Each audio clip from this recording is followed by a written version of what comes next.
the MAGA hat and the Napoleon plate. In my opinion, These two are the same. Hi, my name is Santa Solina, and if the accent didn't give it away, I am French, hence why I thought about Napoleon and his merch when I saw the Trump merch.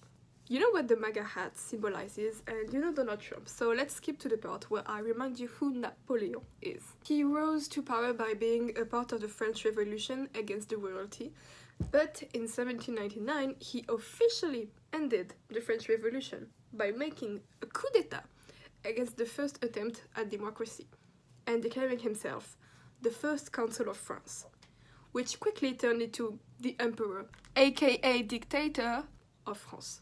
He ravaged Europe with wars, and to fund his man-made catastrophe, he needed money, but he was so bad at economics, he demolished the French Empire. He sold Louisiana, but not the current Louisiana. Oh no, he sold Louisiana!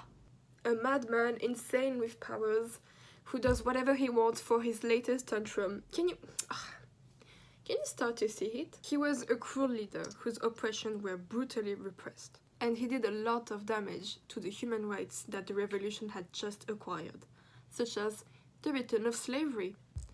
And as a good dictator, he had a lot and a lot and a lot of propaganda. From now on in the video, I give you my honesty.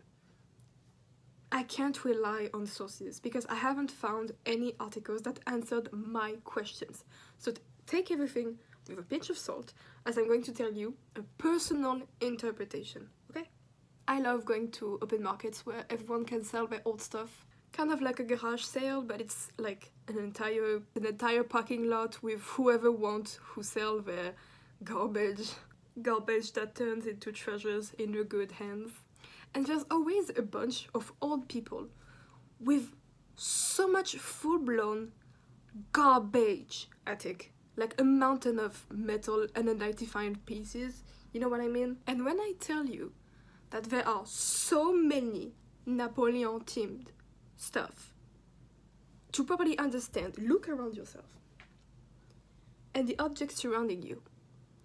There's a Napoleon version of it. Back when I wasn't a raging anti-capitalist, I would often joke about getting rich and buying this huge mansion, like this castle. And because rich people don't have no shit to do, I would joke about having an entire labyrinth made entirely of Napoleon-themed stuff. Like some kind of horror house, but with just Napoleon. Because you can have an entire house filled with only Napoleon objects and furniture and everything. But the most famous thing is definitely the Napoleon plates. And it's not a coincidence. Tableware is a very important part of our family homes. People used to display their most beautiful plates as artwork. Nowadays it's not very trendy, it doesn't fit with the interior aesthetic, but plates were displayed as artwork, as a decoration, to never be used, so to not damage it. Like, I remember seeing the heavily decorated plates back at my grandmother's houses. Tableware will be passed down from generations to generations and are the traditional gift for newlyweds to start their new homes. Bed sheets with initials and cutlery-shaped tableware. Do you recall the sentence, "We're too poor to afford cheap," referencing to the importance of good quality purchases for poor households so that the materials will last longer? That's exactly my family's case. All of my great-grandparents, and even longer ago, they were all farmers, and their most prized possessions were furniture that are still in daily use in my family house to this day. My grandmother, when she got married, she received as a gift these plates that I use every day and that I've been using ever since I can remember in her house as a kid. Now, I know what you're thinking. Interesting family history. I love hearing about some strangers' plates. What the fuck does that have to do with Donald Trump? Going back to the center of the subject. For generations, my family have seen and used the same things, passing them down with lots of emotions.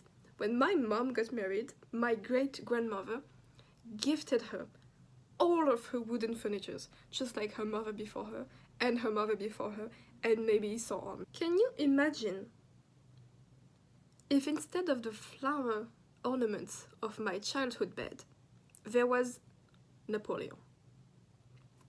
On the daily cupboards, no more thorns, flowers, birds, Napoleon. At the center, Napoleon. On the closet that I used to put all of my clothes in, that is now my younger brother's closet, Napoleon. Do you think that Napoleon would have the same meaning to me now? Do you think that Napoleon would have the same symbol to me or everyone before me? Or do you think that when hearing the tyrant's name, 200 years later, we would by instinct briefly think of home? That's propaganda. It's working. You're not immune to it, and neither am I. The Trump hat.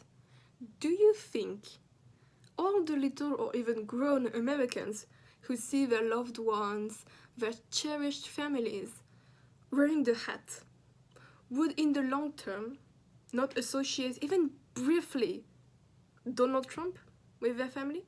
When you see all of the MAGA merch everywhere in the MAGA house, would your perception of who Donald Trump is wouldn't be altered? When you go to church and there's a bunch of people with their little MAGA hats or shirts or straight up idol worshipping, would you not associate MAGA with your faith for even a fleeting second?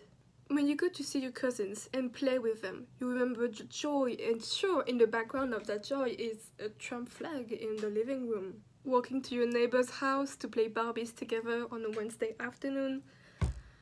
Trump fans 2024 in the front yard.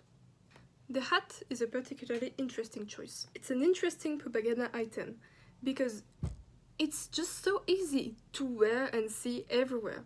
Let's go grocery shopping with grandma and buy an ice cream with grandpa. MAGA hat. I could go on for ages with this kind of examples. And again, you could fill an entire house with Napoleon merch and of Trump merch.